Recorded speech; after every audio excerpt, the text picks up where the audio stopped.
মুহাম্মদুর রাসূলুল্লাহ সাল্লাল্লাহু আলাইহি ওয়াসাল্লামের আজকে যারা মিলাদ পালন করে তারা আমাদের দিকে তাকায় বলে কওমি দেওবন্দি মৌলবীরা মিলাদ সম্পর্কে জানে না, মিলাদের কিতাব তারা পড়ে নাই। ও আমার ভাইরা, আমরা মিলাদও জানি, রাসূলের সিরাতও জানি।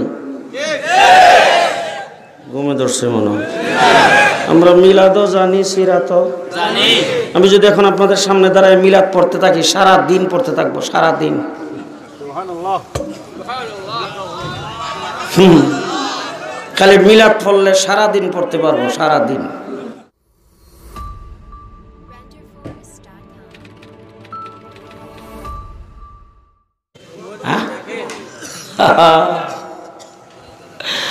মা আমেনার ঘরে রাসূল সাল্লাল্লাহু আলাইহি ওয়াসাল্লাম, মা আমেনার পেটে আব্দুল মুত্তালিব রাসূল সাল্লাল্লাহু আলাইহি ওয়াসাল্লামের দাদা, নাম জানেন তো?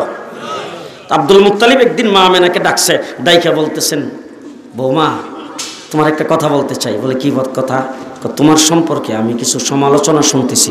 বলে আব্বা কি সমালোচনা শুনতেছেন? বলে মানুষে কইতেছে তুমি নাকি অত্যন্ত দামি এবং খুব সুগন্ধিযুক্ত আতর আর সেন্ট ব্যবহার করো, তোমার কাছে দিয়ে কেউ গেলেই নাকি সুগন্ধ পায়, এরকম তোমার মতো বিধবা মহিলার জন্য এরকম সুগন্ধিযুক্ত আতর আর সেন্ট ব্যবহার করা তো ঠিক না। মা আমেনা চোখের পানি ছেড়ে দিয়ে ডাক দিয়ে আব্বা আব্বা আমি কি করব, আমার এই সন্তান যেদিন থেকে আমার পেটে গেছে ওই দিন থেকে আমার শরীর থেকে মেশকে আম্বর চাইতে বেশি সুগন্ধি বের হইতে শুরু করেছে। আমার শরীর থেকে গাম বের হয়, গামটা মেশকে আম্বর চাইতে বেশি সুগন্ধি। আমার মুখ থেকে থুতু বের হয়, থুতুটা মেশকে আম্বর চাইতে বেশি সুগন্ধি। আমি বিছনার মধ্যে শুয়ে থাকি, সেই বিছনার থেকে সুগন্ধি। আমি চেয়ারের মধ্যে বসি, সেই চেয়ার থেকে সুগন্ধি। শ্বশুর আব্বা শুধু তাই না, যেদিন থেকে এই বাচ্চা সন্তান এই সন্তান পেটে গেছে ওই দিন থেকে আমাকে বিবি হাওয়া স্বপ্নে বারবার সালাম জানাইতে শুরু করেছেন। আমাকে মা আসিয়া বারবার আমাকে সালাম জানাইতে শুরু করেছেন। আমাকে জান্নাতের হুর গিলমান সালাম জানাইতে শুরু করেছেন। ও শ্বশুর আব্বা যেদিন থেকে বাচ্চা পেটে গেছে ওই দিন থেকে বিবি হাজেরা আমাকে সালাম জানাইতে শুরু করেছেন, বিবি মারিয়াম আমাকে সালাম জানাইতে শুরু করেছেন। ও শ্বশুর আব্বা শুধু তাই না, আমাকে গুনগুন করে ফেরেশতারা সব সময় সালাম জানাইতে থাকেন। শুধু তাই না, আমি যখন রাস্তা দিয়ে হাঁটি তখন পাহাড়ের উপর থেকে পাথরের খণ্ডগুলি আমার পায়ের কাছে বলে সালাম জানাইতে শুরু করেন। আমি যখন রাস্তা দিয়ে যাই তখন রাস্তার ধারের গাছগুলো আমার সামনে মাথা নত করে সালাম পেশ করতে শুরু করে। রাসূলের মিলাদ, এটা কিন্তু রাসূলের মিলাদ কইতাছে, কিন্তু ও আমরা মিলাদ জানি। আরো মিলাদ শুনবেন? আরো শুনবেন? মিলাদ আরো শুনেন। হুজুর আকরাম সাল্লাল্লাহু আলাইহি ওয়াসাল্লামের চাচার নাম আবু তালেব। কি নাম? আবু তালেব। আবু তালেব একদিন রাসূল সাল্লাল্লাহু আলাইহি ওয়াসাল্লামকে ডাক দিয়ে কয়, ভাতিজা আমি কিন্তু তোমার সম্পর্কে খুব ভালো জানি। বলে চাচা আপনি কি জানেন? বলে আশ্চর্যকাণ্ড, কিছু তোমার মার কাছ থেকে শুনছি আর কিছু আমি নিজে দেখছি। তোমার যে বরত্ব, তোমার যে আদমত, তোমার যে ফজিলত, এই সম্পর্কে আমার জানা আছে। বলে চাচা কি জানছেন? বলে আরে তোমার মা আমাকে বলছে অন্যান্য সন্তান যখন পেটে নেয় মা, তখন মা ঠিক মতন খাইতে পারে না, ঘুমাইতে পারে না, ঠিক মতন শুইতে পারে না, উঠতে পারে না, বসতে পারে না। আর তোমার মা তোমাকে যখন পেটে নিয়েছেন তখন তোমার মা বলছে তুমি যে তোমার মার পেটে আসো এরকম কোনো খবরই হয় নাই। বলে চাচা আর কি শুনছেন? বলে আরো আশ্চর্য ঘটনা শুনছি। বলে কি শুনছেন? বলে তোমার মা বলছে তোমার মা কুয়ার থেকে যাইয়া টাইনা পানি উঠাইতে হইতো, বালতি দিয়া রশি দিয়া টাইনা পানি উঠায় তারপর গোসল করতে হইতো, উজু করতে হইতো। কিন্তু তোমাকে যেদিন থেকে পেটে ধারণ করছে ওই দিন থেকে তোমার মা কুয়ার থেকে পানি উঠাইতে যায় দেখে কুয়ার পানি তোমার মার জন্য অটোমেটিক ফারে আইসা রয়েছে। বলে চাচা আর কি শুনছেন? বলে আরো আশ্চর্য খবর শুনছি। বলে কি শুনছেন? বলে তোমার মা কোনো কারণে যদি ঘর থেকে দরজাটা খুললে খালি বাইরেছে, বাইরে হওয়ার সাথে সাথে আকাশের মেঘ আইসা তোমার মার মাথার উপরে ছায়া ধরছে। চাচা আর কি শুনছেন? বলে আরো আশ্চর্য ঘটনা শুনছি। বলে চাচা কি শুনছেন? বলে তোমার মা বলছে তুমি যখন ডেলিভারি হয়েছ, তোমার মা যখন তোমাকে জন্ম দিয়েছেন ওই জন্মের সময় অন্যান্য মারা অত্যন্ত ব্যথা হয়, অত্যন্ত কষ্ট হয়, অনেকে সেই কষ্টের কারণে মারাও যায়। আর তোমার মা বলছে তুমি নাকি তোমার মায়ের পেটের থেকে বের হয়ে আসছো, তোমার মার নাকি কোনো খবরও হয় নাই, কোনো কষ্ট হয় নাই।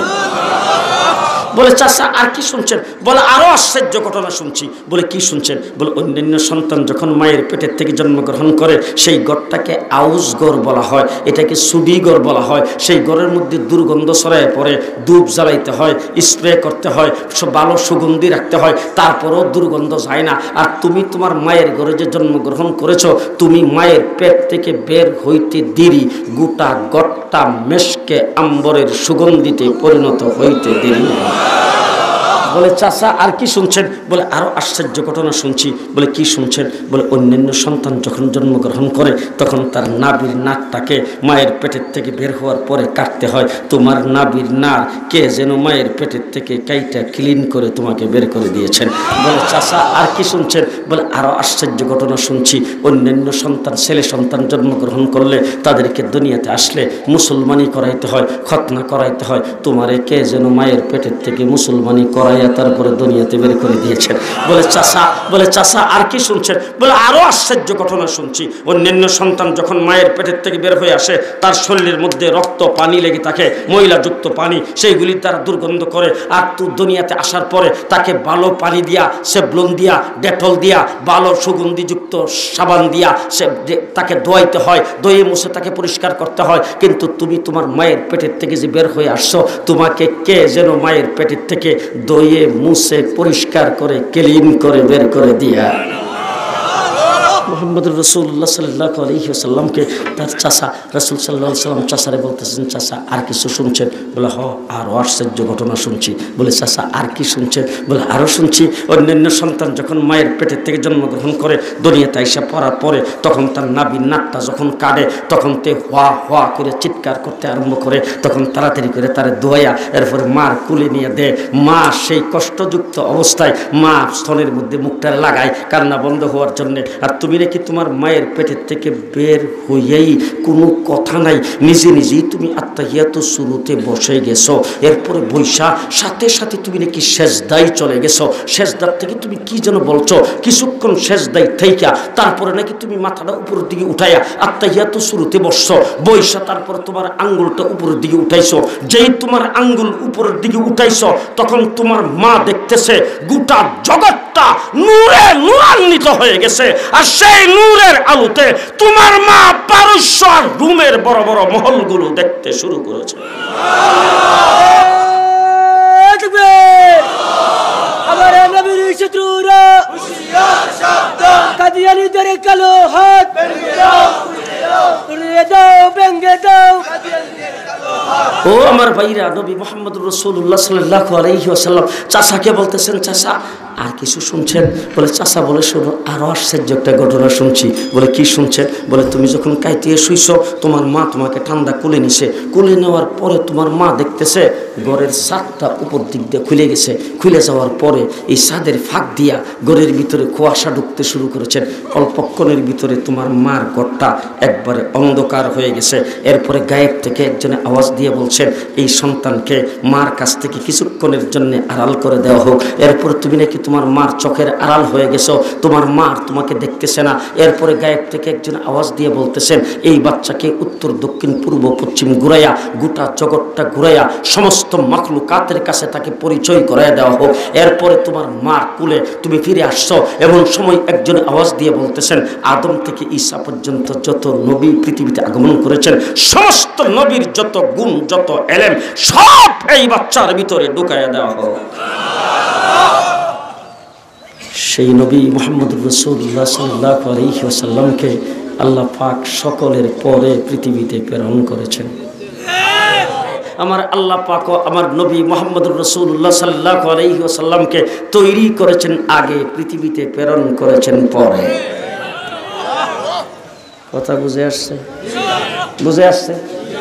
এবার কোরআন শরীফের প্রথমে আল্লাহ পাক তিনটা বিষয় আলোচনা করেছেন। কয়টা? একটা হলো ইমানদার, আরেকটা হলো কাফের, আরেকটা হলো মুনাফিক। কয়টা বিষয়?